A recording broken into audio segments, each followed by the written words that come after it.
كان هشام شاب هادي مؤدب، بيشتغل محاسب في شركة كبيرة. دايما بيحاول يساعد الناس، ولو شاف حد محتاج حتى كلمة طيبة عمره ما يتأخر.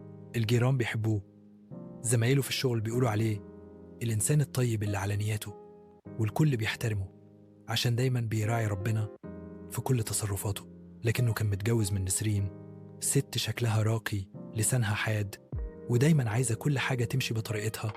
رغم إن هشام بيحاول يرضيها بكل الطرق، نسرين كانت دايما مش راضية. كانت تقوله أنت طيب، أنت مش طيب، أنت ضعيف، أنت بتمشي ورا الناس زي العيال الصغيرة. أنا مش عايزة واحد الناس يحبوه، أنا عايزة راجل. هشام كان بيتحمل، بيحاول يفهمها، يقرب منها، لكن كل ما يعمل خير هي كانت تبصله باستخفاف. مرة جارتهم اتعطلت عربيتها فراح يساعدها، رجع لقى نسرين بتصرخ أنت فاضي تساعد الجيران؟ ما تساعدني أنا؟ ولا بتحب تبان قدامهم إنك طيب؟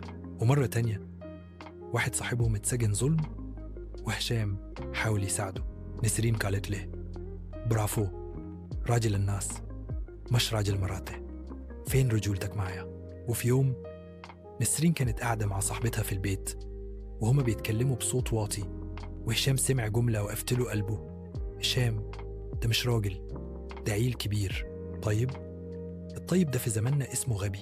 هنا حس هشام إنه اتحطم، مش من الكلام لكن من اللي قالته مراته، اللي المفروض تكون أكتر واحدة حاسة بيه.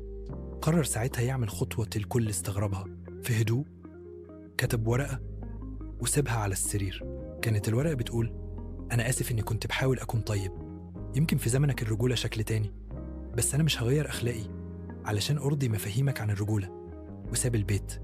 نسرين افتكرت إنه بيهدد أو بيزعل شوية، لكن مرت الأيام واكتشفت إنها فقدت أكتر راجل كان بيحبها بجد.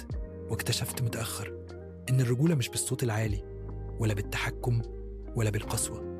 الرجولة كانت في الطيبة، في الاحترام، في الصبر اللي كانت بتسخر منهم.